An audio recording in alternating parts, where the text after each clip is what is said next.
Ok.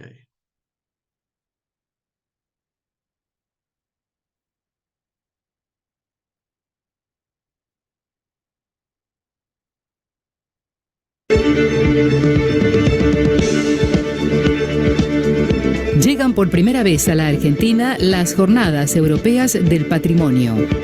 Del 2 al 30 de septiembre, la Asociación Véneta de Rosario y Witwan Italia invitan a las actividades abiertas a toda la comunidad destinadas a valorizar el patrimonio cultural y material de la comunidad véneta de la ciudad. Taller de mosaico veneciano, charlas sobre el turismo de las raíces, función especial de cine, actuación de los coros Véneto y Alpino y el grupo de máscaras venecianas Le Mascherate. Clase magistral de cocina véneta, función de teatro y concierto de música de cámara sobre el barroco veneciano. Te esperamos, vos podés ser parte de la historia. Calendario completo de actividades en nuestras redes. Facebook, Asociación Regional Familia Véneta de Rosario. Instagram, @Familia Véneta. WhatsApp, solo mensajes 3416-106-192.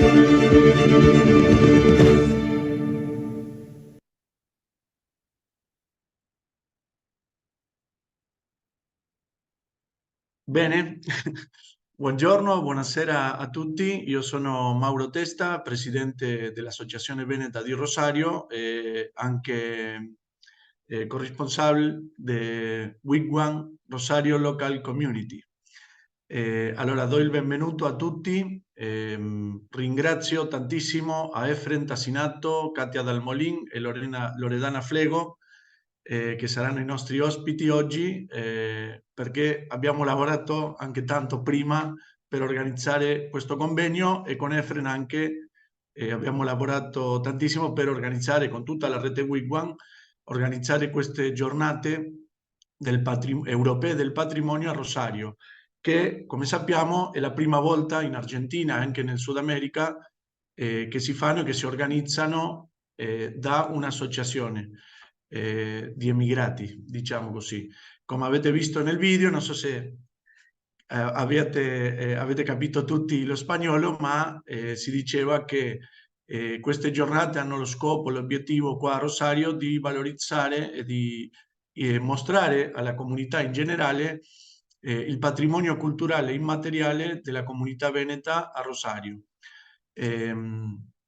Oggi diamo inizio ufficiale a queste giornate.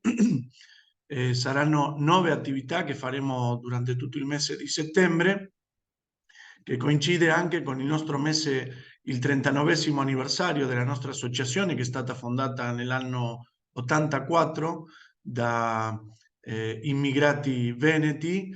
Abbiamo qua a Marisa Baron, che è la figlia del primo presidente, Lino Baron, il nostro primo presidente dell'associazione, e quindi questo anche dimostra che c'è stata una continuità, un'associazione che attualmente fa diverse attività, dai corsi di lingua italiana a un gruppo, infatti Le Mascherate, come avete visto, di maschere veneziane della commedia dell'arte.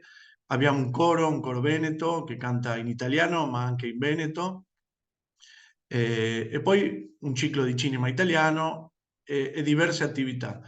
In questo mese quello che volevamo per queste giornate organizzare era un po' fare un piccolo riassunto di tutte le attività che ci sono qua a Rosario, legate all'Associazione Veneta, ma anche no. Questa sera avremo la prima attività in presenza, che sarà appunto un laboratorio sul mosaico veneziano, sulla tecnica del mosaico veneziano, e quindi abbiamo un po' raggruppato tutte le cose che ci sono in questa città e che dimostrano anche che la cultura italiana e la cultura veneta si è diffusa, anche grazie all'immigrazione, si è diffusa in tutto il mondo.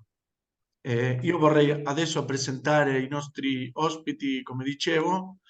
Vediamo se riesco a condividere le immagini, così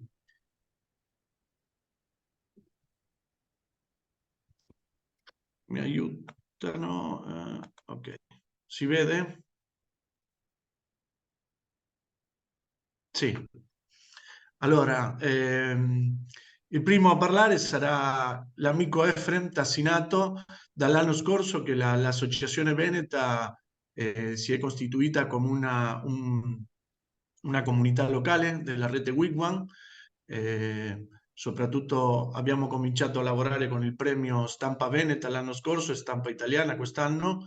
Efrem è presidente appunto di Wigwam Clubs Italia, è consigliere nazionale della Federazione Nazionale Stampa Italiana, responsabile della segreteria nazionale in UNARGA, la Unione Nazionale Giornalisti Agroalimentari e Ambientali.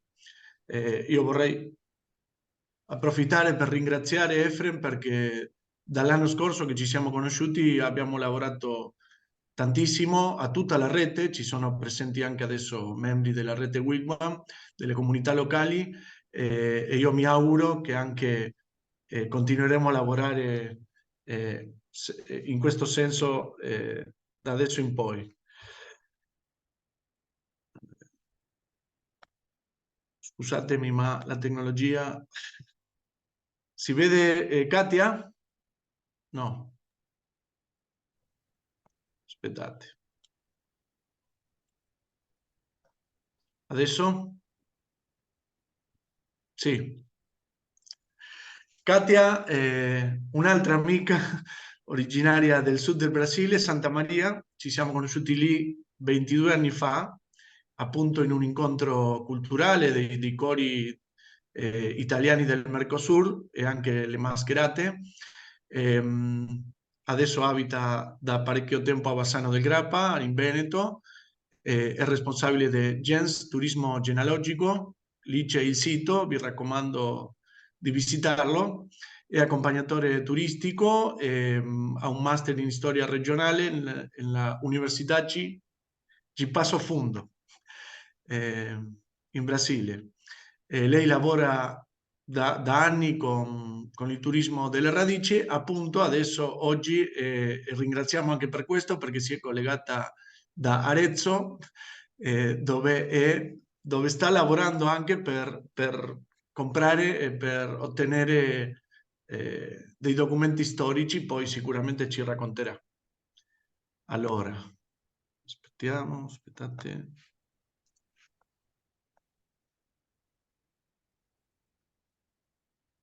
E l'ultima locandina.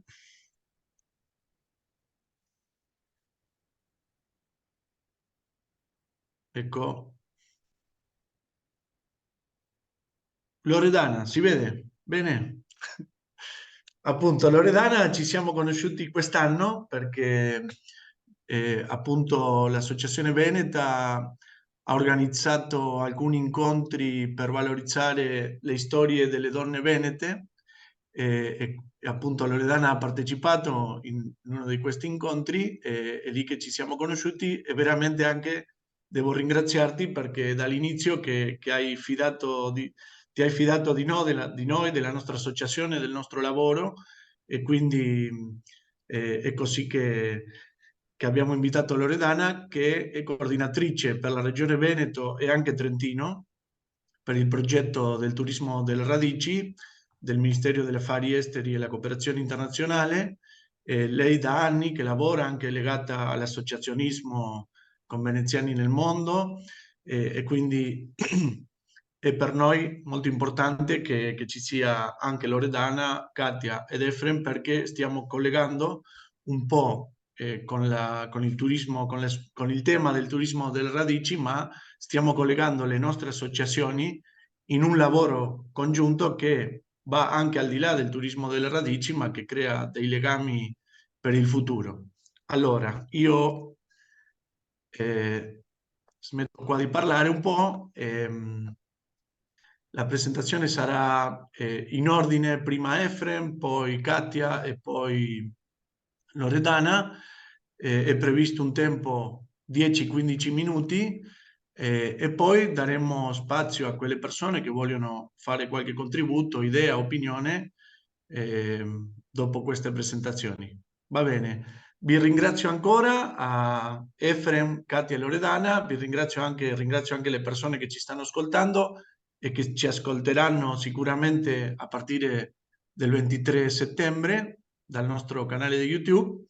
Bene, vi lascio la parola, condividi schermo. No, tu Efren non presenti slides.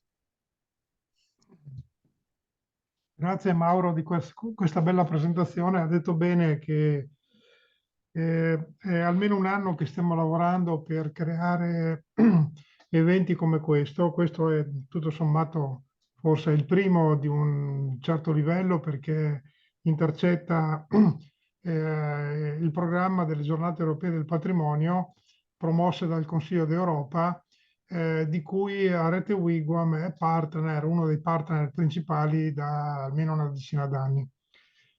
Ci teniamo a dire che abbiamo avuto molto piacere che il Consiglio d'Europa abbia accettato la possibilità di inserire anche una giornata europea di un'attività che non si svolge nel territorio europeo, ma che comunque ha a che fare con la cultura europea, nello specifico italiana, perché soprattutto dal nostro punto di vista, ovvero quello di Wigwam, la cultura non ha confini.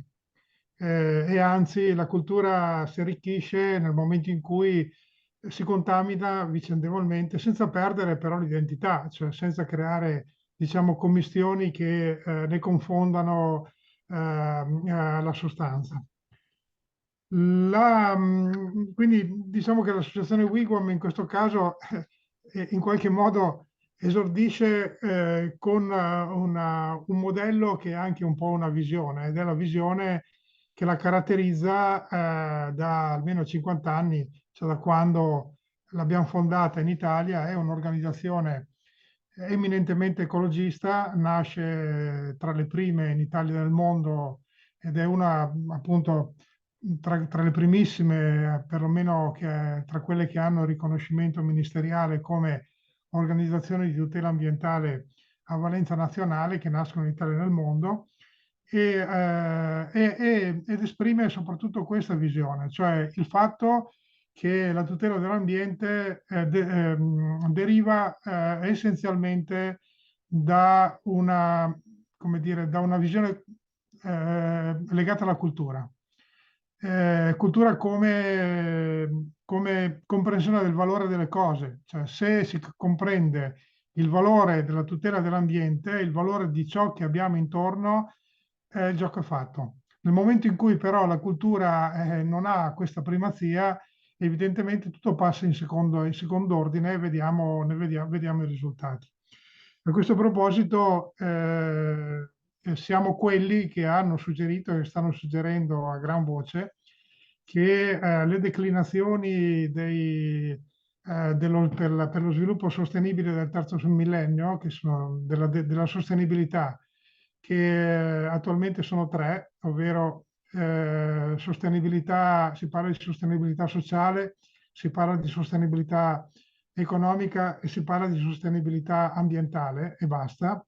Noi diciamo che devono essere quattro, e la prima, anzi, davanti ci dobbiamo mettere la sostenibilità culturale, intesa come salvaguardia delle peculiarità e del concetto del valore delle cose. Su questo sono 50 anni che lavoriamo.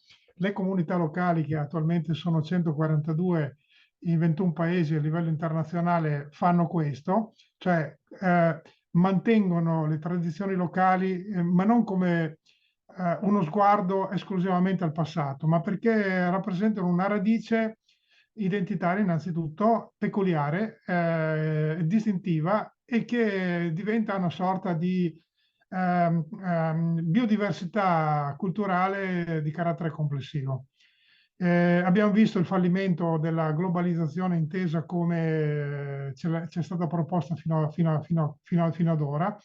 Si sta tornando per fortuna indietro, nel senso, diciamo, dei contenuti della globalizzazione, che non può essere semplicemente una globalizzazione finanziaria, ma deve essere anche una globalizzazione che consente da un lato la tutela delle diversità e dall'altro la possibilità che queste diversità dialoghino tra di loro, si contaminino tra di loro, costruiscono azioni anche innovative grazie proprio alla contaminazione.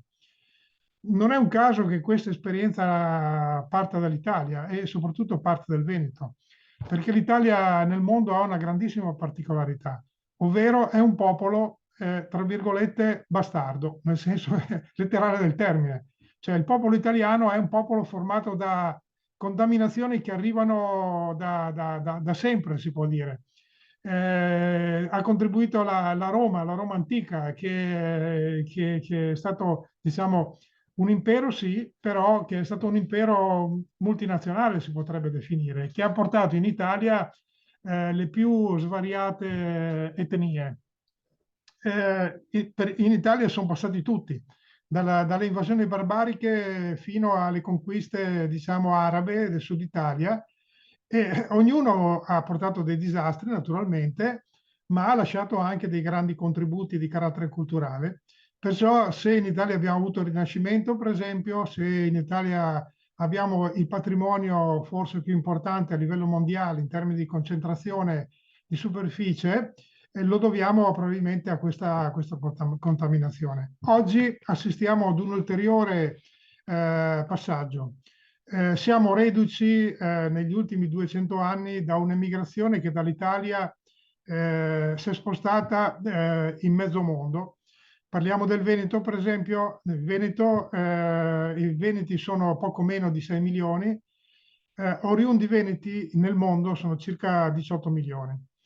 E questi naturalmente hanno portato una cultura che era poi quella in fondo della Serenissima, una repubblica che è durata 1500 anni e che ci ha insegnato molte cose. Cioè, ci ha insegnato, per esempio, che il commercio per essere efficace deve essere, come dire, comprensivo, cioè non può essere esclusivo e elitario, deve essere aperto. E i commerci veneziani hanno creato questa contaminazione che hanno arricchito non solo il Veneto e poi dopo hanno arricchito poi di conseguenza anche un po' il resto dell'Italia. Quindi non è un caso che Wigwam 50 anni fa nasca in Veneto, non è un caso che nasca in Italia e non è un caso che dall'Italia ora si stia espandendo. Ora sono almeno una ventina d'anni che ha iniziato ad espandersi in altri paesi del mondo. E vorrei dire, concludendo, che non è un caso che si stia diffondendo soprattutto attraverso le associazioni dei veneti nel mondo e più in generale attraverso le associazioni degli italiani nel mondo.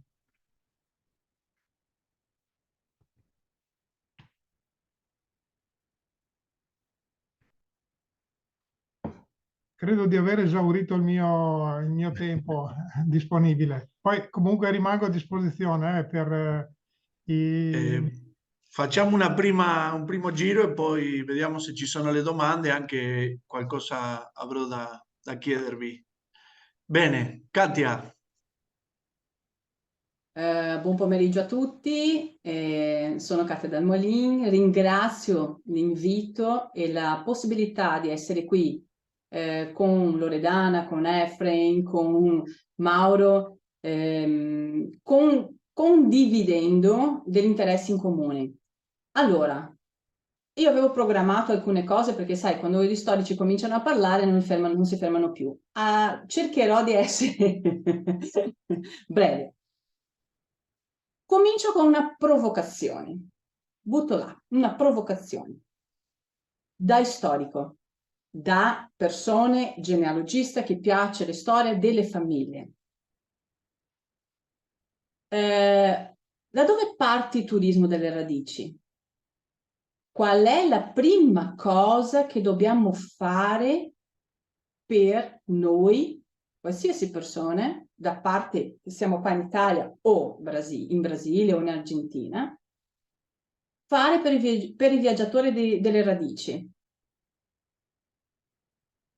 Io, da storico, direi ovviamente l'albero genealogico, perché per me tutto parte da qua.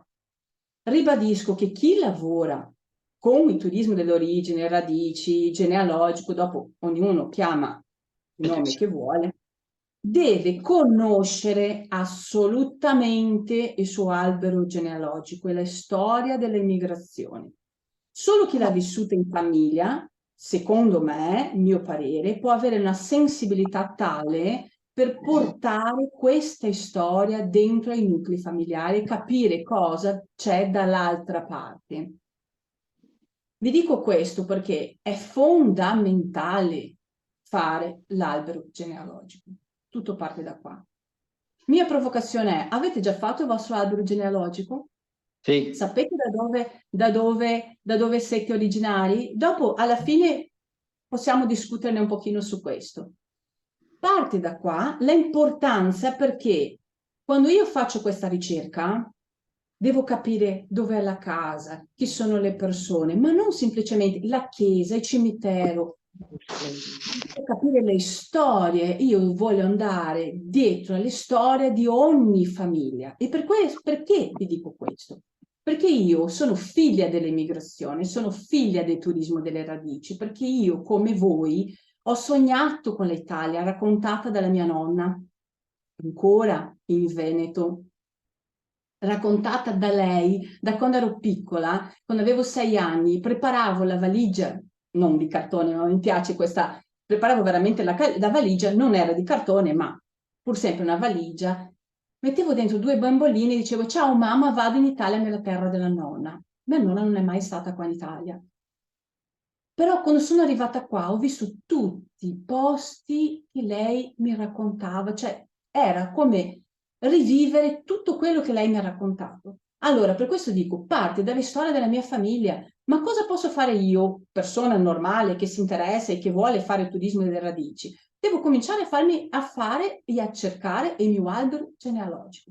Dopodiché ci sono una serie di altre cose che si possono fare. Però parte da qua. Loro, io uso i miei come esempio, i miei bisnonni che dopo erano veneti, erano friulani, erano trentini, che ne ha più ne metta, praticamente si sono portati, come tutti gli immigranti che sono andati all'estero, o almeno parlo per il Brasile, per il sud del Brasile, il nome delle città: Nova Bassano, Nova Venezia, Valle Veneto, Nuovo Treviso, Nova Udine. Si sono portate le lettere, che è quello con cui io studio di più, le lettere, le fotografie. Sono qua sul mercatino d'Arezzo perché è uno dei mercatini più antichi, più importanti d'Italia per l'antiquariato. Sono quasi 400 espositori dove cerco dei documenti, fotografia. Io faccio molto questo perché ritengo di almeno avere queste informazioni, questi documenti, e ho trovato anche delle cose abbastanza interessanti per le famiglie con cui lavoro. Ricette, pensiamo al nostro mangiare. Io scherzo sempre con i veneti, io sono più polentona di voi, anche se sono nata e cresciuta in Brasile. L'architettura, la fede, mio bisnonno, ad esempio, ha costruito la prima cosa, prima ancora della casa, un cappitello, perché era importante la fede. La lingua, i miei genitori, i miei nonni, bisnonni parlavano il veneto. Tuttora i miei genitori parlano a casa il veneto. La mia nonna non ha mai parlato in portoghese.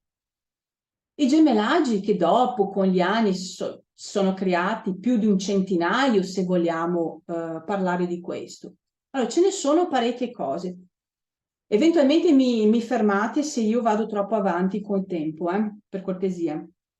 Vi faccio un esempio di famiglia, usando come esempio la mia famiglia, perché vi ho detto, sono una figlia del turismo delle radici, ok? La mia famiglia, Ferron, che parte da Vicentino, sono partiti nel 1883 in 6 persone, la coppia più 4 figli, ok? Questi 4 figli piccoli sono passati 150 anni circa. Oggi siamo in 11.500 persone. Questa è una ricerca genealogica fatta da un mio cugino. È ovvio che voi non dovete fare, o se non volete fare una ricerca del genere, però almeno conoscere dove sono partiti i vostri antenati. Questo è molto importante. E vi dico questo perché ho accompagnato 2 esempi. Una famiglia, Bucciol, di Oderso, di queste persone, no? Di tutte queste emozioni che viviamo nei luoghi di origine, è stato in questo caso l'abbraccio tra i parenti. Io ho ancora il ricordo di quell'abbraccio, delle emozioni, abbiamo pianto tutti quanti assieme perché la bisnonna di questa persona era emigrata, non hanno più avuto notizie. Dalla bisnonna abbiamo trovato il fratello, no? L'altro ceppo della famiglia, si sono ricongiunti, sono in contatto, la famiglia da qua ha voluto fare un omaggio a questa che è immigrata, a questa parenti che è immigrata, e hanno messo una targa anche nel cimitero, perciò tutte queste cose qua ci toccano profondamente. Poi c'è la famiglia, l'ultima famiglia grande che ho accompagnato è stata la famiglia in 13 persone di Lorenzaga, che la nonna era emigrata. Questa coppia compie 50 anni di matrimonio e porta in Italia per la prima volta tutta la famiglia, i nonni, i figli e i nipoti. E abbiamo fatto la messa per cominciare la giornata, la messa per i 50esimi nella chiesa dove è stata battezzata la bisnonna, la nonna, scusate. Dettaglio, lei non sapeva neanche dove era la chiesa, non conosceva, anche se la nonna le aveva raccontato tutte queste storie, lei non sapeva di queste informazioni, dove erano effettivamente,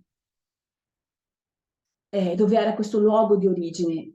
Tramite la ricerca genealogica abbiamo scoperto tutto questo. Per questo la mia provocazione è: fate la vostra ricerca genealogica, cominciate a cercare i vostri parenti. Chi mi accompagna sui social vedi che la mia passione va oltre, è proprio la storia del territorio, la mia storia di famiglia.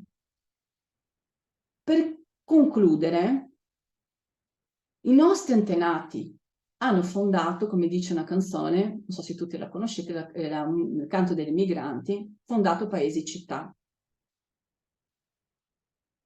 Però parlo per i miei e tante le famiglie che accompagno non si sono mai e poi mai scordati della terra d'origine. Loro amarono veramente tanto questa terra. Oggi solo in Brasile siamo la bellezza di circa 30 milioni di discendenti italiani, solo in Brasile, ok?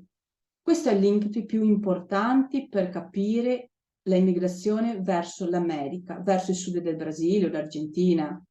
È l'inizio, e all'inizio questa storia era sconosciuta, dopo le lettere, le informazioni che tante volte le abbiamo nascoste, che i nostri hanno nascosto nelle scatole delle famiglie, andiamo là a cercare i bauli. Cioè, sono sicura che troverete delle informazioni e delle storie emozionanti. Io sono qua in qualche modo per aiutarvi e me lo auguro che veramente si possa fare, perché sono sicura che dall'altra parte dell'oceano, in questo caso Brasile, Italia, Argentina, Italia, qualcuno vi sta cercando la vostra famiglia. Basta solo collegare questi due punti. Grazie per la possibilità e per l'opportunità di parlare un pochino di qualcosa che mi tocca profondamente, che è la mia storia. Bene, grazie Katia, veramente emozionante. Grazie.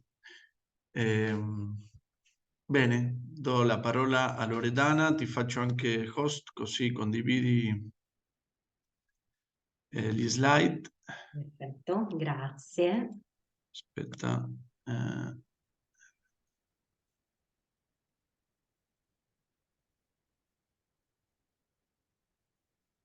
Ecco. Ecco, perfetto. Ok, puoi già condividere. Come riusciamo a condividere? Ecco qui.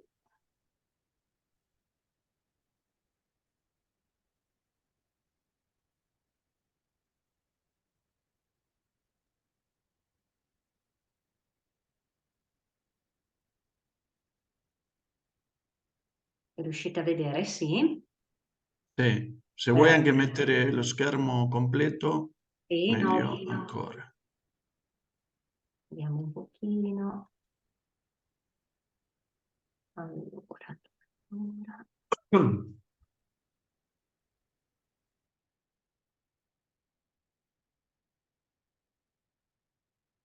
Ecco qui.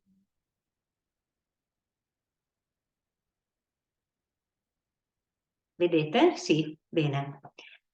Ok, ecco, intanto grazie molto a Mauro per essere appunto stata inclusa nel questo importante momento, in questa iniziativa che da tempo appunto so che desideravi proprio organizzare. Io presenterò un po' qui il progetto che sto coordinando regionalmente sia per il Veneto che per il Trentino Alto Adige e che è il turismo delle radici. Turismo delle radici che ha in cantiere ed è in fase di implementazione e riguarda appunto la creazione di un'offerta proprio strutturata nazionale di tour delle radici gestite tramite appunto i coordinatori regionali, degli enti del terzo settore, operatori del turismo, che comprende poi anche un'offerta di working holidays, esperienze e workshop su attività artigianali, specialità locali, la realizzazione anche di una piattaforma collegata al sito www.italia.it che poi smisterà questo insieme di richieste di tour personalizzati proprio da parte del pubblico che è interessato e che quindi consentirà anche la creazione di contatti per invio di newsletter, riunirà quindi questa piattaforma digitale, i musei dell'emigrazione italiana, verrà istituita anche una rete universitaria con finanziamento appunto di borse di ricerca che verificheranno, analizzeranno, monitoreranno proprio il fenomeno dei viaggi delle radici qui in Italia. Quindi il cliente potrà scegliere tra diversi servizi, uno o più servizi, quali la ricerca storica familiare, l'accompagnamento per l'itinerario, delle radici, attività quindi collegate molto alla conoscenza della cultura italiana, che quindi include una vasta gamma di elementi che vanno dai corsi di lingua ai dialetti locali, ai laboratori, inclusi quindi anche le esperienze di working holidays e anche proprio i propri pacchetti composti dai diversi elementi dei servizi turistici che vanno dal transfer, vitto, alloggio. Un pacchetto che verrà ovviamente costruito dall'organizzatore dell'itinerario insieme poi anche ai vari tour operator di riferimento che potrà offrire diversi servizi. Nell'ambito del progetto è previsto anche la creazione di un passaporto delle radici italiane che è una sorta di loyalty card, un pass digitale che darà un diritto a chi, proprio il turista delle radici, di usufruire di sconti, agevolazioni e servizi da parte delle aziende in loco che aderiranno, quindi una vasta gamma di aziende partner che vanno da servizi turistici ricettivi, culturali e così via, di trasporti e molto di più. Saranno anche realizzati dei laboratori delle radici italiane, quindi degli spazi in cui avranno sede le diverse gli enti del terzo settore che gestiranno un po' le richieste e anche collaboreranno, supporteranno assieme a tutti noi coordinatori e anche agli esperti del turismo, queste offerte strutturate e quindi dove si potranno svolgere anche seminari, laboratori, proprio per sensibilizzare le comunità locali ai temi di oggetto delle attività rivolte ai viaggiatori delle radici.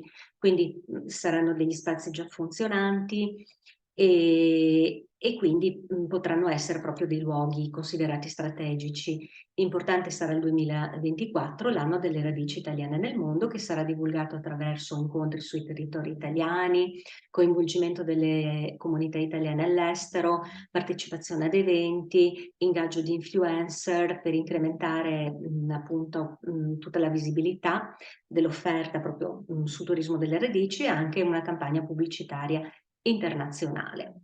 Sarà molto importante il 2024 perché sarà un anno di eventi che coinvolgerà sia la rete degli operatori nel settore del turismo delle radici e anche gli enti locali, in particolar modo i comuni, che svolgeranno anche tutto un programma di eventi da realizzarsi nel 2024 e che ovviamente avranno come oggetto la rievocazione o comunque il ricordo della tematica del turismo delle radici in tutte le sue componenti, in una o più anche eventualmente. Quindi ci saranno delle feste tradizionali, festival, altre iniziative nei settori di eccellenza del Made in Italy e anche iniziative create ex novo. Sarà importante ovviamente nel progetto, durante le implementazioni delle diverse fasi, coinvolgere tutti gli organismi di rappresentanza degli italiani all'estero, le reti di associazioni e tutti gli altri attori appunto del territorio nazionale e internazionale. Siamo qui perché ero molto molto interessata a partecipare, perché ed è molto importante l'evento delle giornate europee del patrimonio, proprio perché una delle componenti dell'offerta strutturata, una degli elementi che vengono mappati, non sono solamente i patrimoni culturali materiali, quindi quelli tangibili in termini di musei storici, di strutture fisiche, diciamo tangibili o frequentabili, ma anche gli elementi che costituiranno questa offerta sarà anche il patrimonio culturale immateriale, quindi il living heritage, il patrimonio culturale immateriale, quello vivente, quello in vita. Perché? Perché noi sappiamo che le tradizioni, gli eventi, ad esempio, costituiscono quel patrimonio culturale immateriale che non smarrirà mai se viene passato da generazione in generazione, ma anche il fare e il saper fare, gli antichi mestieri, che poi si sono implementati appunto col passare degli anni con appunto l'evoluzione tecnologica e del progresso, ma che ovviamente costituiscono un'ottima tappa che non terminerà mai. Ed ecco perché tutte le varie forme di conoscenza ereditate dalle generazioni passate sono proprio quell'elemento di patrimonio culturale materiale che verrà valorizzato col turismo delle radici, ma che è anche incluso in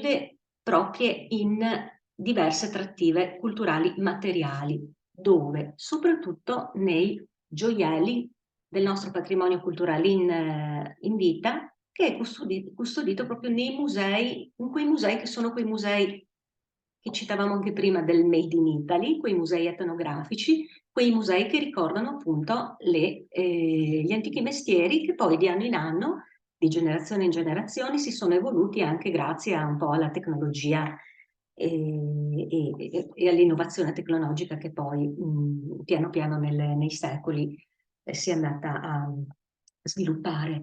In particolar modo, ad esempio, in provincia di Belluno, io ne cito alcuni, però ce ne sarebbero veramente tanti e sarebbe impossibile appunto mapparli, analizzarli e veramente descriverli molto. Iniziando con la provincia di Belluno, importante è il Museo dell'Occhiale. Pieve di Cadore, la maggior parte degli migranti bellunesi proveniva dal Cadore perché era la zona proprio più povera della provincia di Belluno, e l'industria degli occhiali nasce proprio alla fine dell'Ottocento grazie all'abbondanza di energia elettrica, forza lavoro, basso costo per il trasporto e così via. Prima dello sviluppo dell'industria bellunese, l'emigrazione era proprio stata, tra l'altro, verso Venezia, dove si fabbricavano occhiali grazie alle vetrerie. E in effetti, tra i migranti, molti erano proprio dei venditori ambulanti di pettini di osso e di altri piccoli oggetti. Ecco, diciamo, questo museo rappresenta un po' un po' tutte le fasi, diciamo, di sviluppo di questo, e anche soprattutto delle fabbriche di occhiali, e in particolar modo evidenzia anche il ruolo delle esperienze di venditori ambulanti e quindi anche migranti, tra cui anche l'Angelo Frescura, che poi alla fine del 1800 avviò la prima fabbrica di occhiali in Cadore. Oggi, come sappiamo, la zona proprio è tra Luxottica e anche varie altre aziende veramente si sono evolute e poi portano un po' il Made in Italy in tutto il mondo. Al Gudnei, ad Osoledo, è un altro elemento molto importante, spazio per la cultura ladina in Comelico. Ha sede presso il Palazzo della Regola, praticamente, e tra l'altro è molto molto interessante perché valorizza anche determinate figure che caratterizzavano tutto il territorio, tra cui il Clomper, che era un saldatore che si stabiliva e quindi emigrava temporaneamente nelle piazze dei vari paesi, aggiustava pentole e padelle, e quindi ha anche alimentato proprio l'emigrazione nelle valli del Comelico, perché partivano da Dosoledo e poi raggiungevano anche le regioni del nord Italia, ma anche Germania, Svizzera, Austria e Francia. Algodunei significa qualcosa di noi, ecco perché rievoca un po' quello che noi un po' eravamo, ecco. E ci sono ovviamente percorsi museali che affrontano aspetti tra cui il carnevale, le cosiddette regole che erano appunto gli insiemi un po' dei beni agro-silvopastorali del momento, e anche poi le vicende urbanistiche del territorio. Museo del Ferro e del Chiodo della Val di Zoldo è dedicato alla storia un po' anche all'economia mineraria, metallurgica, che per secoli ha alimentato la Val di Zoldo, tra l'altro, perché la vita della gente della Val di Zoldo al ferro era proprio sulla lavorazione del ferro tra 800 e 900, ed è un periodo che ha visto proprio i fabbri locali specializzarsi nella produzione di chiodi e soprattutto brocche da scarpe. Infatti era molto interessante parlare del Ciodarot, il cosiddetto Ciodarot proprio, che appunto si occupava di Ciodarot, chiodo. E quindi è stato molto molto importante, diciamo, ricordare questo momento in questo museo molto di eccellenza. Tra l'altro Val di Zoldo era molto unita anche a Venezia, perché Venezia a quei tempi aveva un fabbisogno proprio di manufatti in ferro, proprio perché dovevano costruire i cantieri e le navi, e i ferri appunto venivano poi fatti affluire con delle zattere. E quindi, per rimanere nel termine e nella tematica delle zattere, parliamo del Museo dei Zattieri del Piave di Longarone, senza dimenticare che i zattieri, ecco perché ho portato l'esempio, sono stati riconosciuti dall'UNESCO come patrimonio culturale immateriale dell'umanità. E qua casca a pennello la nostra tematica, ed era qui che volevo arrivare. Quindi il museo è stato realizzato tra l'altro dai nipoti e pronipoti degli antichi zattieri, che appunto volevano ricordare tutta l'esperienza appunto e gli antichi mestieri di quel tempo lì. Tra l'altro era molto in uso la zattera proprio per il trasporto di diversi materiali e così via, ecco. E per passare all'altra provincia di Treviso, abbiamo il Museo del Bacco da Seta. Perché in Viterbo Veneto? L'allevamento del bacco da seta, che caratterizzava appunto tutta l'area di Vittorio Veneto e di tutta la parte intorno, è iniziato proprio con una piccola attività a carattere familiare, integrativa del lavoro, diciamo un po' agricolo, per poi assumere appunto un ruolo molto più rilevante. L'allevamento del bacco da seta ha dato vita proprio nel distretto vittoriese a un vero e proprio settore industriale che poi comprendeva stabilimenti baccologici e anche filande. Ed era di competenza della donna perché filavano e tessevano seta, lana, canapa. Museo dello Scarpone e della Calzatura e Scarpone di Montebelluna, che rappresenta un'altra eccellenza del Made in Italy esportata in tutto il mondo. Racconta la storia dal 1800 fino ai giorni nostri dello Sport System, che è uno dei più importanti e prestigiosi distretti industriali del Veneto, e conserva veramente tantissimi oggetti, perché sono oltre 2000 oggetti legati al mondo del design, della progettazione, dell'innovazione tecnologica e della produzione di calzature. È proprio un know-how distintivo del distretto industriale Sport System. Addirittura abbiamo un caso di eccellenza di un emigrante che era Giuseppe Mattiello, detto Silvestrin, che ha veramente esportato questo know-how, nel senso che dopo aver fatto il garzone e dopo essere emigrato in Svizzera ha aperto lì un laboratorio in Svizzera che già nel 1923 contava una ventina di operai. Quindi un esempio appunto di quello che significa esportare i nostri antichi mestieri.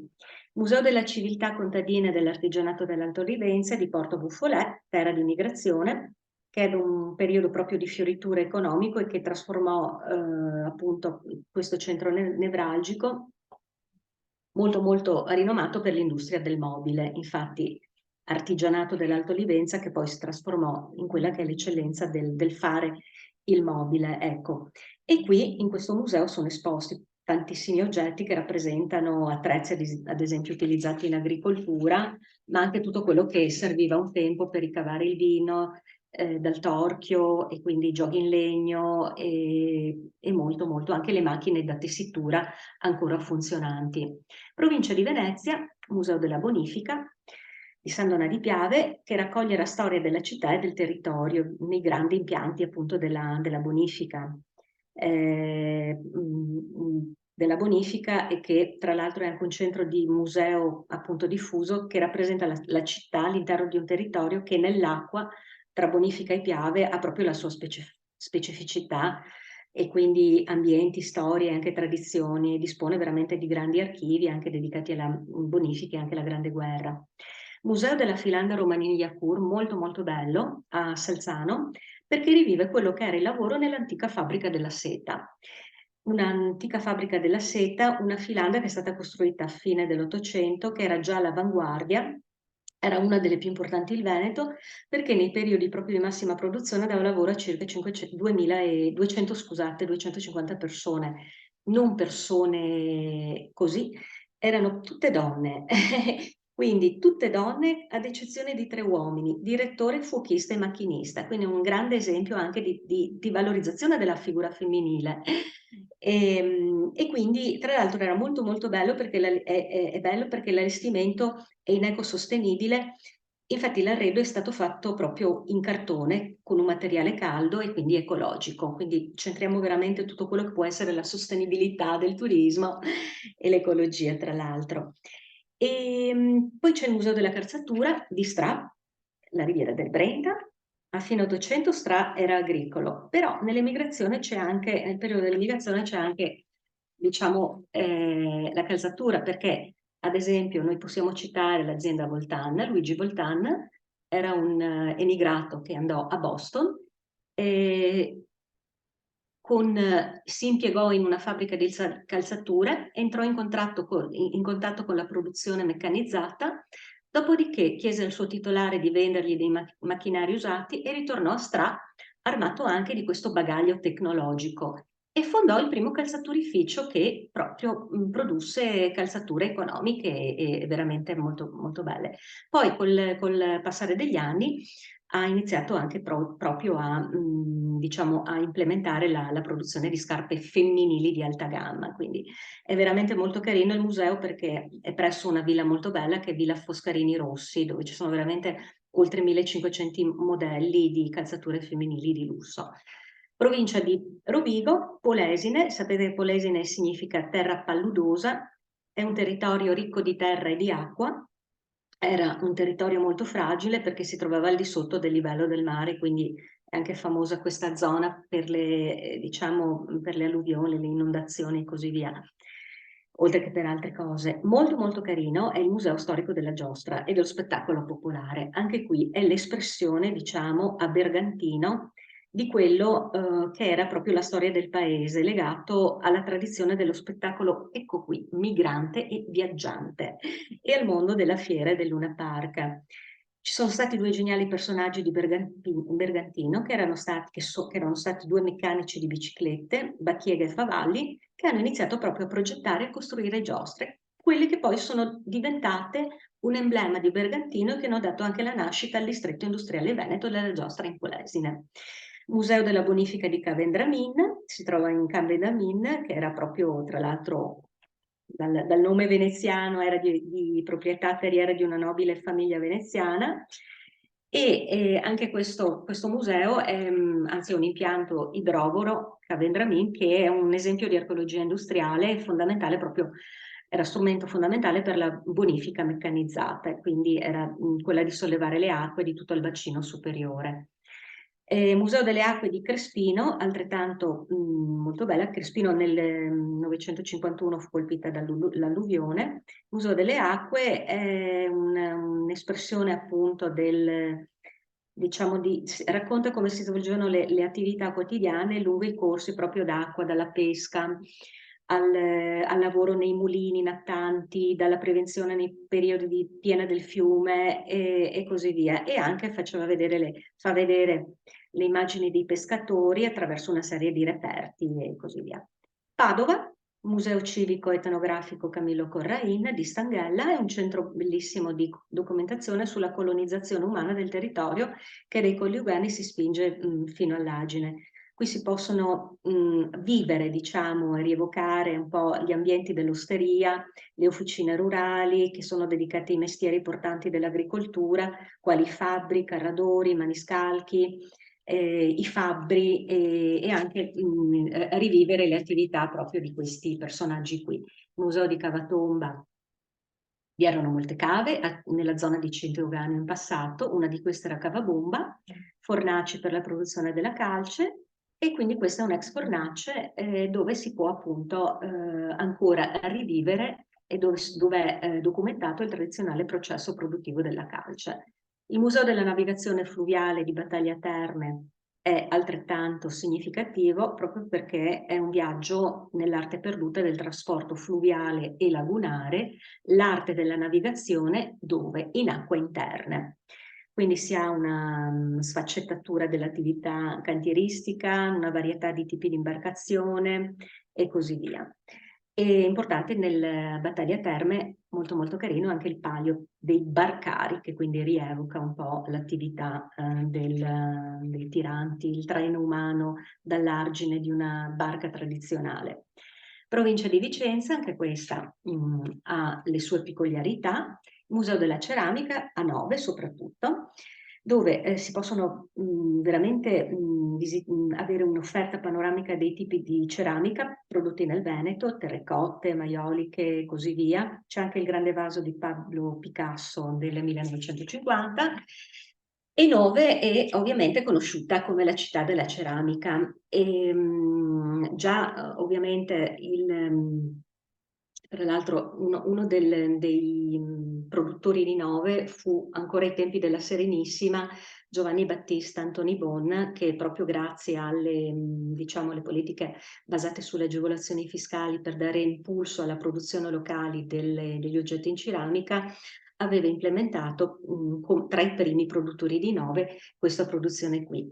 Il Museo Etnografico della Comunità di Fosa, molto piccolino ma molto molto bello, e ci racconta proprio la storia vibrante di questo territorio e anche delle sue genti, un territorio caratterizzato da due cose, dalla Grande Guerra e dalla pastorizia. Infatti molto bella è la pecora fosa, e anche perché la pastorizia fu per anni l'economia, uno dei settori economici di Fosa e dell'altopiano tutto, quindi anche perché da lì si partì a parlare di lana, e la sua lana fece proprio la fortuna dei lanifici del Pedemonte, per cui è grazie anche a questo museo che si può capire, che si possono capire le vicende anche a rischio di estinzione legate alla pastorizia, legate proprio all'identità di questo territorio molto molto particolare. Ecco, tra l'altro la pastorizia significava anche emigrazione interna, perché portava i pecorai in pianura dall'autunno proprio alla primavera, quindi veramente mesi di sacrifici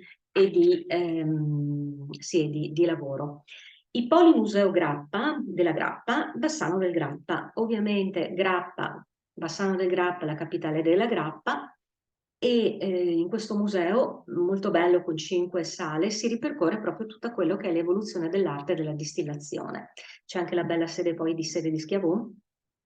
Il Museo della Grappa ha veramente una vasta gamma di collezioni di grappe conosciute, tecniche di distillazione, si può ammirare il processo di produzione della grappa in un video e varie altre cose, insomma.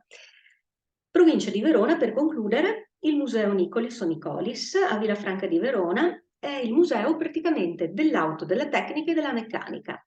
È stato inaugurato da un noto imprenditore che è Nicolis, che era il fondatore tra l'altro del gruppo La Macarta, ed è uno veramente dei più grandi e emozionanti musei privati di tutta Europa, perché narra la storia della tecnologia e del design internazionale proprio del XX secolo, cioè mette in scena cosa del Made in Italy, tutti i gioielli della meccanica, e in un percorso proprio che sala dopo sala permette di vedere automobili, motociclette, biciclette storiche, macchine fotografiche, per scrivere insomma fino a dei velivoli.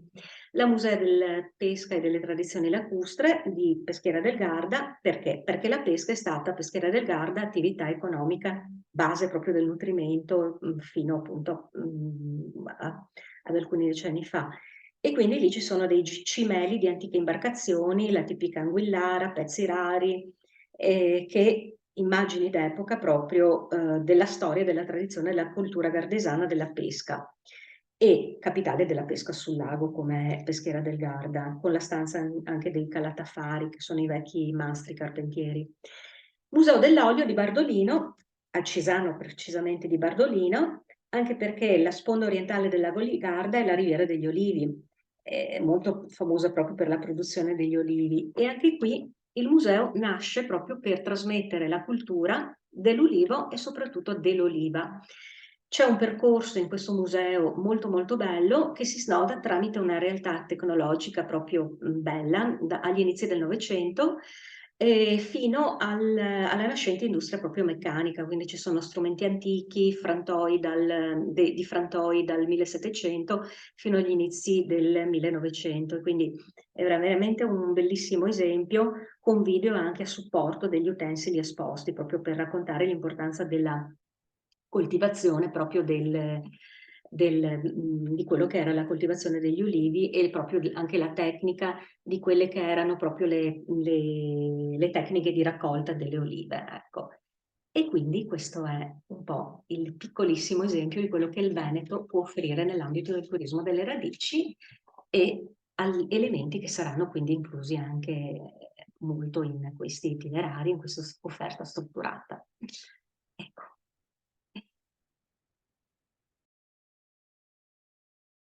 Lascio la parola a Mauro.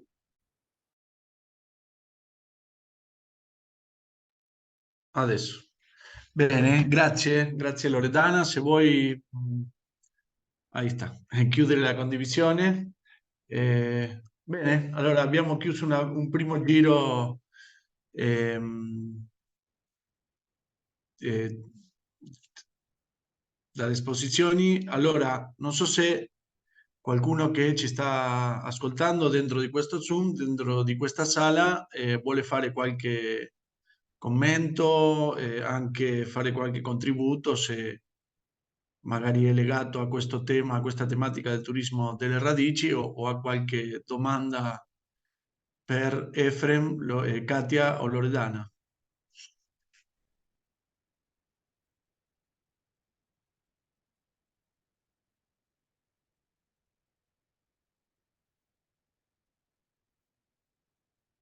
Bene, io allora vorrei fare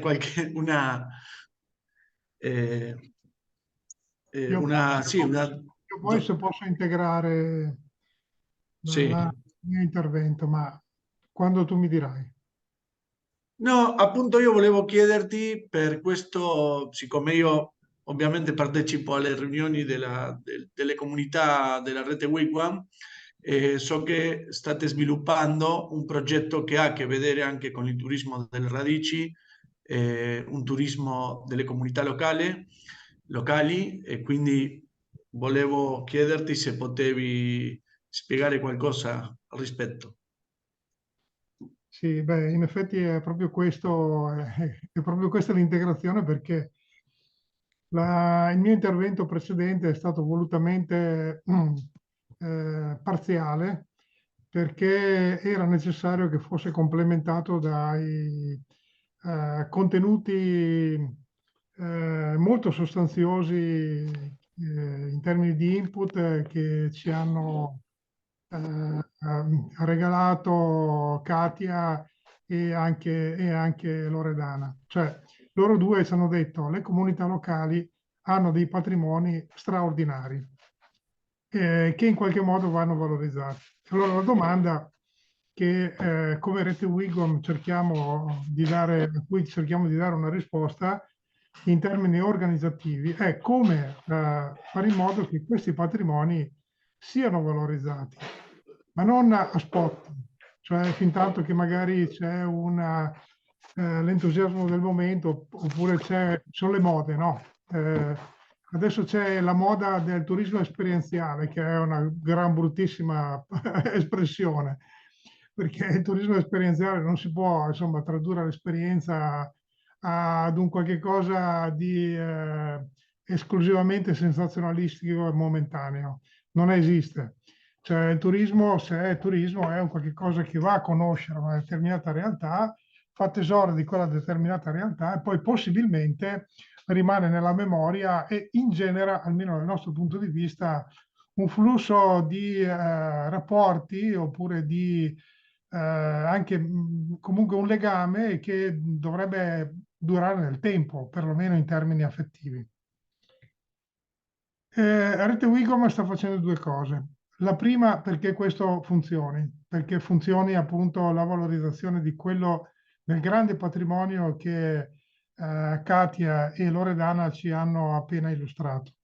La prima cosa è, la prima cosa è strettamente connaturata al modello organizzativo di Wigwam. Wigwam è una rete, come dicevo prima, nasce 50 anni fa, è tarata è una rete di comunità locali, cioè di territori che sono organizzati con una figura, una o più figure di coordinamento, di corrispondenza, di organizzazione locale che opera affinché si ingeneri una sorta di integrazione delle varie componenti dell'offerta di diversi territori e poi dopo funziona da antenna che trasmette ma anche riceve quello che arriva dalle altre comunità locali.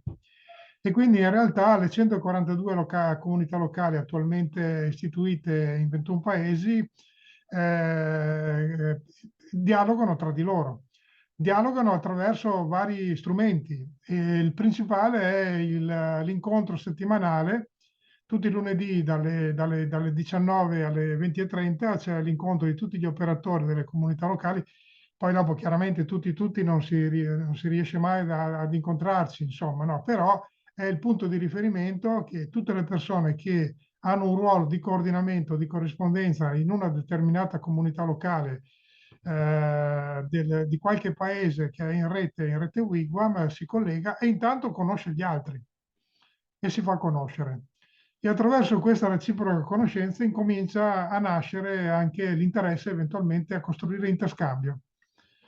Interscambio perché se parliamo di turismo dobbiamo considerare che nessuno fa turismo a casa propria, oppure molto poco, insomma, no? Il turismo nasce per andare a conoscere qualche cosa che non si ha a portata di mano, no? Quindi normalmente si va a fare turismo da qualche altra parte per vedere qualche cosa che non è consueto. Allora, il meccanismo che Wigwam ha costruito nel tempo, che è basato proprio sull'interscambio,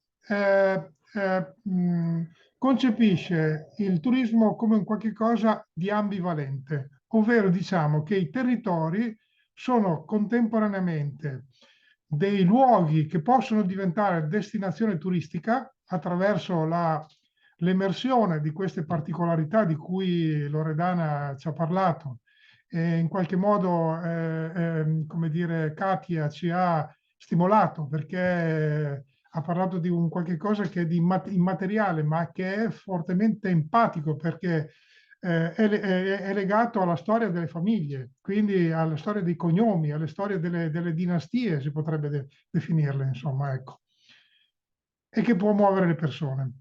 Quindi i territori possono essere destinazione turistica, normalmente vengono concepiti in questa maniera, però i territori possono essere anche l'origine di flussi turistici, perché ogni territorio è composto di un certo numero di comuni, abitato da un certo numero di persone.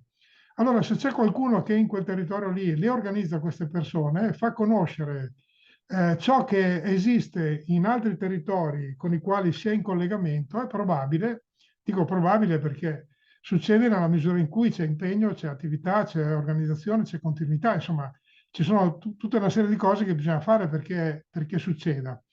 Però sta succedendo da 50 anni praticamente, insomma, no? Poco tanto, ma comunque succede.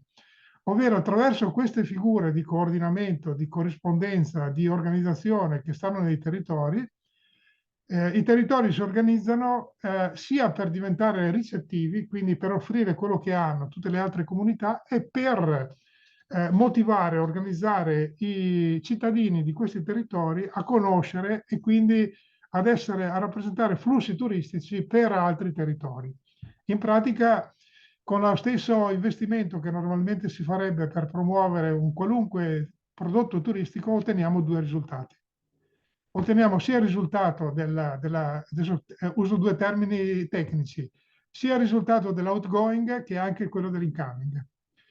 E allora perché non farlo, no? Solo che però per poterlo fare ci vuole un'organizzazione tipo Wigwam. Adesso noi parliamo di noi, insomma, no? Però se è un'organizzazione che si chiama Pippo e che fa le stesse cose, va bene lo stesso, insomma, no? È il meccanismo, insomma, ecco, che deve funzionare in questa maniera. Allora, questo è un elemento di carattere strutturale e organizzativo che bisogna tenere molto presente, perché altrimenti tutti i ragionamenti che abbiamo fatto finora rimangono bei discorsi, ma che lasciano un po' il tempo che trovano. Finita la moda, è finito anche tutto quello che volevamo fare. Invece noi vogliamo che le cose che facciamo continuino nel tempo, anzi, che inneschino un meccanismo e che diventi sempre di più rappresenti uno sviluppo sempre maggiore.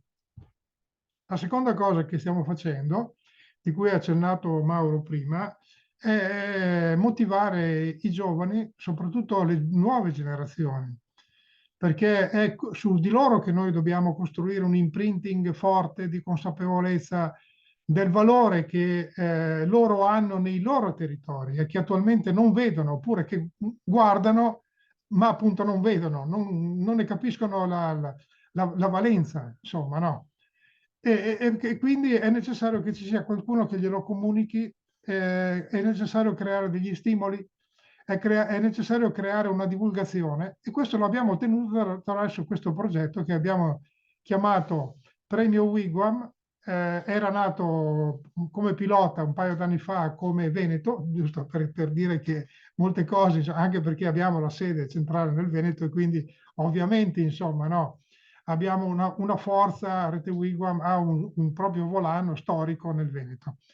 Quindi la prima edizione si chiamava Premio Wigwam Stampa Veneta, la seconda edizione subito, quella che stiamo concludendo in questi giorni, Premio Wigwam Stampa Italiana, che già ha un riverbero internazionale perché hanno aderito anche alcune associazioni argentine, per esempio, il Comites e la famiglia Veneta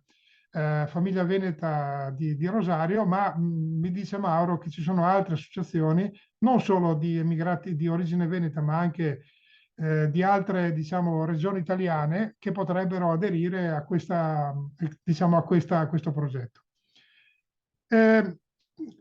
Vi dico in due parole come funziona questo. Vabbè, è un premio come tutti gli altri, il premio serve per creare uno stimolo. È rivolto agli under 25, senza escludere tutti gli altri. Gli altri però non sono quelli che ci interessano in termini di sollecitazione come dire, di attivazione. A noi interessano i giovani. Ci interessano quelli che non sono più giovani, come lo sono io, per esempio, o come lo sono tanti altri, ma come tutor, come guide, come supporter, come trasferitori di esperienze vissute, come depositari di know-how realizzato e via dicendo, ma non più come dire, come protagonisti. Sarebbe altrimenti un ragionamento molto narcisistico in fondo, insomma, no? Ma a me personalmente il che me frega scrivere un bel libro sulla mia vita o sulla mia esperienza e poi dopo costringerlo dentro a 200 pagine, 300 pagine di carta che poi finiscono in uno scaffale a pigliare polvere per l'eternità, forse, e poi dopo per finire al macero. Forse è molto più produttivo raccontarle ad un pubblico possibilmente giovane, il quale magari attraverso uno stimolo premiale mi sta ad ascoltare e magari trascrive quello che gli sto raccontando. Saranno loro a presentare questa esperienza se gli interessa e la vedranno con i loro occhi. E quindi generiamo una sorta di staffetta, no? Generazionale, dove le generazioni diciamo più grandi, oppure che addirittura sono già passate, ma delle quali ancora conserviamo i ricordi e le associazioni, per esempio, dei Veneti, ma non solo dei Veneti, ma anche degli altri, diciamo, degli altri italiani nel mondo, sono degli scrigni che conservano delle storie straordinarie che in qualche modo bisogna valorizzare e soprattutto generalizzare e passare alle nuove generazioni. Quindi abbiamo lanciato questa idea, i partner sono principalmente, anzi sono esclusivamente i partner principali, quindi anche i membri della giuria, tutte le organizzazioni della stampa italiana, l'Ordine dei giornalisti, la Federazione Nazionale della Stampa e via dicendo, chiaramente abbiamo anche degli sponsor, perché sennò questo progetto è bello, però non riuscirebbe ad avere gambe per camminare. Si rivolge, come vi dicevo, agli under 25, lavora principalmente con le scuole e funziona più o meno così. Motiviamo le scuole o comunque i giovani a partecipare con un testo scritto oppure con un'immagine, un disegno, insomma, un qualche cosa che sia raffigurabile dal punto di vista grafico. Ci inviano il loro testo con le loro immagini che avranno realizzato, le fotografie che documentano il loro testo, eccetera, eccetera. C'è una prima scrematura e tutti i lavori che avranno superato questa prima scrematura di tipo, diciamo, tecnico, principalmente, insomma, no? Perché non possiamo pubblicare naturalmente tutto, vengono pubblicati. Vengono pubblicati e vengono inviati con il buongiorno ogni mattina ad una lista che oramai è arrivata a superare i 60.000 contatti. Ogni mattina alle ore 8 in punto arriva tramite WhatsApp la news del giorno, in cui uno di questi under 25 ci racconta una storia che è legata ad una particolarità del territorio in cui vive e che magari ha raccolto attraverso il racconto di un nonno, di una nonna, di un parente, di un conoscente. Insomma, in pratica abbiamo rieditato in forma moderna l'antica usanza del filò, che si faceva nelle stalle, e oggi le stalle non esistono più, o comunque se esistono certamente non sono il luogo più adatto per creare attività di comunicazione, però il principio è quello, insomma, no? Il filò come funzionava? Funzionava che i vecchiotti, allora intanto si faceva nella stalla perché era il luogo più caldo della casa, molto semplicemente. C'erano i vecchiotti che facevano i cesti oppure aggiustavano i finimenti per i cavalli o per i buoi, le vecchiotte che invece rammendavano i calzini o qualcos'altro, le giovani ragazze che si preparavano alla dote, i ragazzini che per tenerli buoni bisognava raccontargli qualche storia, e allora erano le storie della guerra, le storie della gioventù, le storie dei briganti, qualunque cosa, giusto perché questi ragazzini non si agitassero troppo. E poi dopo c'erano i giovanotti che venivano a trovare le giovanotte per morosare, no? Per incominciare a un rapporto anche amoroso. Anche loro contribuivano a questa specie di piccolo teatro del trasferimento della memoria. Era una memoria che veniva trasferita in maniera orale, naturalmente. Oggi abbiamo la necessità di fare un qualche cosa di più strutturato e di più ampio, e quindi ci siamo inventati il premio Wigwam Stampa Italiana. Con la prima edizione, tra l'altro, hanno partecipato anche alcuni concorrenti delle associazioni italiane dell'Argentina, e un under 14 proprio di Rosario ha vinto il primo premio. E questo naturalmente ci ha fatto un grandissimo piacere, perché naturalmente ci ha raccontato una storia di italiani che si sono stabiliti lì, e praticamente ci ha raccontato un pezzettino di storia. Mi pare che abbia raccontato la storia del coro italiano di Rosario, una cosa di questo genere, no? Intervistando quella che l'aveva inventato, che aveva creato il coro italiano di Rosario. Ecco, questo credo di aver detto tutto, no? Vero Mauro? Sì, in realtà era la storia del coro veneto di Rosario, ma come è nato il coro veneto, e infatti quest'anno questo coro fa i 30 anni. E ne approfitto anche perché nell'ambito di queste giornate europee del patrimonio a Rosario, il 17 settembre farà una presentazione il coro veneto di Rosario e anche il coro alpino di Rosario, e anche il gruppo Le Mascherate, che come dicevo prima è della nostra associazione, rappresenta il carnevale veneziano e la commedia dell'arte. Allora, non so se ci sia qualche domanda, se Katia e Loredana vogliono aggiungere qualcosa.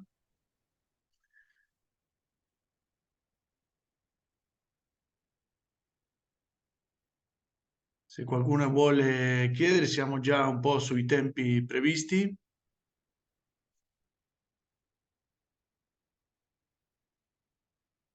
Marisa, sei senza...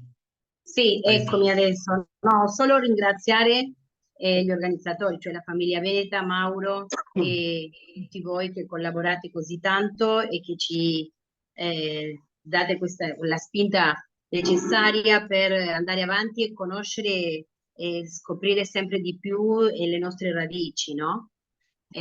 Quanto c'è ancora da studiare, da leggere, da visitare, da conoscere e scoprire. Eh, Vi ringrazio enormemente, è un piacere sentirvi e non so, in certo modo collaborare, se contate su di me, in quanto, cioè, non so quanto possa io fare, è un piacere veramente perché siete così preparati e disponibili, no, a continuare con questo percorso e questo itinerario per continuare a sapere sempre di più e conoscere ancora, come ha detto prima, cioè non mi ricordo se Katia, dico bene? E questo di scoprire prima da dove veniamo, no? Conoscere prima le radici per dopo poter partire verso questo lungo itinerario che ci offrite e c'è tanto tanto da vedere su ogni provincia, tutta la regione e scoprire questo, cioè fare questo turismo delle radici, cioè un po' conosciamo oltreoceano, no? Che ci hanno trasmesso i nostri genitori, i nostri nonni e che continuano a farlo. E essere sempre in contatto con le associazioni, come in questo caso la famiglia Veneta, continuiamo ancora a conoscere e a scoprire, però poter venire di persona e diciamo conoscere tramite le vostre conoscenze, paga la ridondanza, no? E essere in contatto dal vivo, diciamo, sarebbe un'esperienza straordinaria. Un modo, non dico di chiusura perché questo aprirà altre porte e altre possibilità, però sarebbe interessante e anche bene che partecipino anche i giovani soprattutto e non solo i giovani, non tanto giovani, perché abbiamo sempre più voglia di sapere e di conoscere. Solo grazie, grazie di cuore. Bene, Marisa, grazie. è Ah, chiudere un cerchio, è riportare a casa il cuore dei nostri antenati. Io sono molto, sembra poetica sempre quando dico queste No, cose, è così. E chi lo no, sono vive, le parole giuste che tu hai trovato e che le puoi trasmettere così. È vero questo, sì, sì, sì, sì, perciò veramente. io penso che ci sono delle cose nella vita che uno debba fare e se è un sogno e se loro non hanno potuto, per qualche motivo non sono mai tornati a casa, o per tanti motivi che sappiamo, siamo noi che dobbiamo farlo. Grazie, sai. Eh, grazie, grazie a te, grazie a voi di cuore perché è un modo sempre di sapere, di conoscere, di anche avendo la possibilità di conoscere di più, anche di trasmettere di più, perché non si perdano queste tradizioni e bene, la nostra storia e la nostra radice. Grazie, le nostre radici, grazie, grazie mille.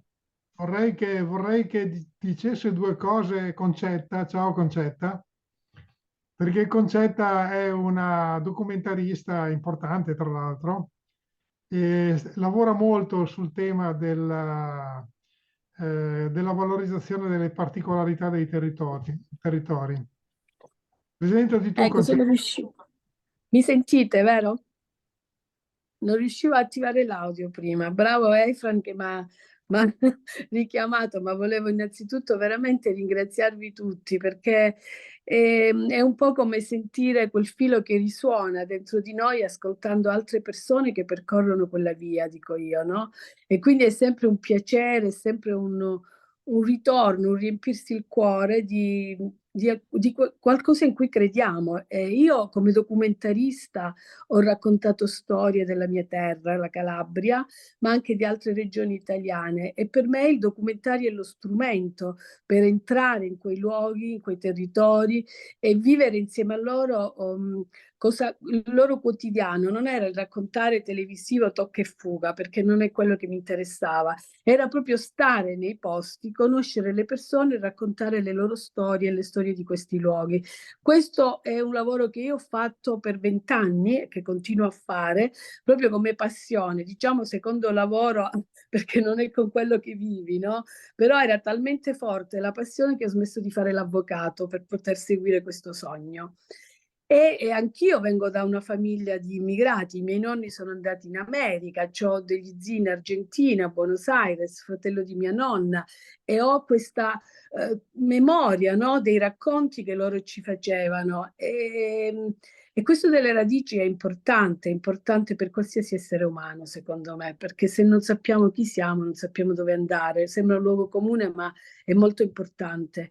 E poi valorizzare tutto quello che riguarda un popolo. Io sono calabrese, quindi vengo da una terra dove l'immigrazione è stata fortissima, no? Perché noi abbiamo avuto tante popolazioni, ci sono tante comunità come quelle Arbresh che hanno portato le loro storie, la loro lingua, i loro dolci, i loro sapori, no? E questo è lo scambio importante, è lo scambio tra esseri umani che non ha nazionalità, non ha confini, dico io. Questo è. E io volevo ribadire quel concetto, che tu hai detto di puntare sui giovani, perché noi siamo una generazione, io mi ritengo fortunata, perché abbiamo vissuto a cavallo di quegli anni dove ancora i nostri nonni, le nostre zie ci raccontavano.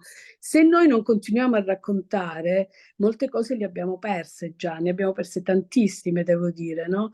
Quindi come coinvolgere i giovani è importantissimo. Io nel mio piccolo ho lavorato con l'immagine, nel senso che mi rendo conto in Calabria, che è un territorio bellissimo, che io ho conosciuto grazie al mio lavoro, non perché ero calabrese, perché poi sono andata via, no, da giovane. E io ho fatto un lavoro con i giovani di far raccontare attraverso lo strumento video del documentario a loro il loro territorio, perché molti arrivi là e ti dicono: ma noi non abbiamo niente, non sappiamo, ma che c'è? Noi non facciamo niente qua, vogliamo andare via. Poi se li stimoli e sono loro a raccontare, si rendono conto che intorno c'è un patrimonio infinito di cui non sono consapevoli. E questo è un lavoro molto interessante, perché loro imparano a vedere, cioè a guardare e fare attenzione dove vivono, cosa c'è intorno a loro, perché purtroppo questo non è così usuale. Anzi, nei paesini miei della Calabria, dove sembra che non succede nulla, che si vive fuori dal mondo, ma non è così, cioè assolutamente. Bisogna che loro capiscono che hanno un grande tesoro intorno.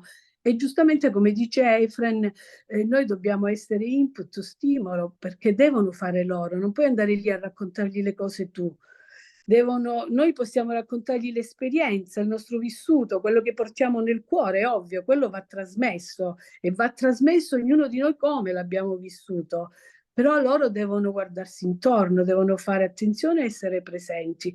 Ora che sia l'iniziativa vostra, Efren, che trovo molto carina e interessante, questa del racconto, ma anche quella sul video che io ho fatto ha dato riscontri positivissimi, intanto perché imparano uno strumento come può essere lo scrivere, no? E anche quello del linguaggio video. E poi perché fanno attenzione, loro devono stare attenti a cosa li circonda e raccontarlo come lo vedono a suo modo, per esempio, no? Perché a volte noi abbiamo una visione diversa dal ragazzo di 20 anni che sta lì e vive tutte altre cose.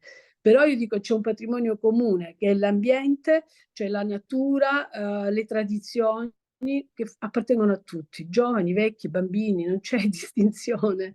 Quindi sì, io sono contenta di seguire ogni tanto Efren lo sa, non sempre lo posso fare per questioni di tempo, ma seguire queste vostre dirette anche del Club Wigman, perché sono stimoli, diciamo che è un piacere sapere che c'è gente che lavora sulla tua stessa visione, no? Di un mondo che tutti vorremmo cambiasse in meglio sempre. Quindi vi ringrazio di cuore, spero di poterci incontrare ancora in qualche modo. Chissà, verrò in Argentina a trovare i miei cugini. Bene, la mamma di Marisa è calabresa. Ah, Sì, stavo ecco. appunto per Di chiedere a dove? Francesco. Di Mia dove? madre è di Catanzaro. Oh, io E sono di un paesino vicinissimo a Catanzaro, pochi chilometri, Soveria Simeri. Ah, beh, lei è di Torre di Ruggero. Vicino. Ruggero, Ruggero è dove io andavo al mare da piccola, pensa, Ah! pensa un po', e ci vado ancora appena scappo e torno in Calabria. È Bello, ma tu bellissima la sei mai Calabria. venuta giù? Sì, sì, sono venuta beh, 3 volte almeno. Sì, sì, sì, Allora, sì. mo devi E ci ritornare vorrei così ci tornare. conosciamo. Devi Sì, tornare. Bene, certo.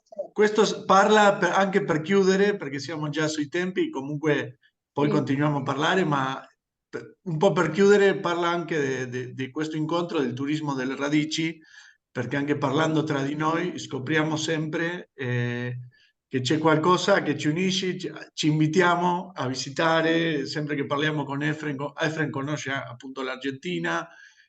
Katia forse l'anno prossimo viene in Brasile con il suo gruppo Arti per Via e quindi abbiamo già parlato di perché Ah, no. scusami Sì, Mauro, Katia è delle Arti per Via? sì, sì, sì. Ah, io l'ho Allora facciamo conosciuto proprio a questo. Bassano del Grappa. Sì, facciamo questo. Stupendo. Chiudiamo qua la diretta, chiudiamo qua questo Sì, incontro e continuiamo a parlare su Zoom eh, se volete. Allora, io ringrazio tantissimo Grazie a Efren, voi. Katia e Loredana, anche Concetta e Marisa che sono rimaste, ma piacere. c'erano anche altri spettatori. Questa diretta ci sarà sul nostro canale di YouTube a partire dal 23 settembre e faccio l'invito anche per lunedì 11 settembre che nell'ambito di una riunione, un incontro della rete Wigwam, faremo anche un'attività delle giornate europee dove parteciperà Griselda Di Liscia, che è un'artista della città di Rosario, italiana, di origine italiana, non proprio veneta, e che lei ha fatto e fa ancora una mostra eh, che si chiama Migrantes e dove lei attraverso di barche fatte di carta, ma che ci sono 5.000 barche, barche quelle fatte Dai. piccole, sì, e che ogni barca è fatta da carta di una rivista di una lingua diversa e quindi proprio noi abbiamo partecipato perché abbiamo donato queste riviste di Trevisani nel mondo, di Padovani nel mondo, abbiamo donato queste riviste e lei con tutte queste donazioni che sono da diverse associazioni e diverse lingue, ha fatto 5.000 barche proprio questa installazione. Lei parlerà di questo, ma c'è anche la fotografia e anche la poesia e quindi questo incontro lo faremo lunedì 11 settembre alle 2 di pomeriggio di Argentina e 19 d'Italia. Ovviamente faremo anche la diffusione poi con le locandine, ma per chiudere anche questo convegno facciamo questo invito. Allora, chiudiamo qua la registrazione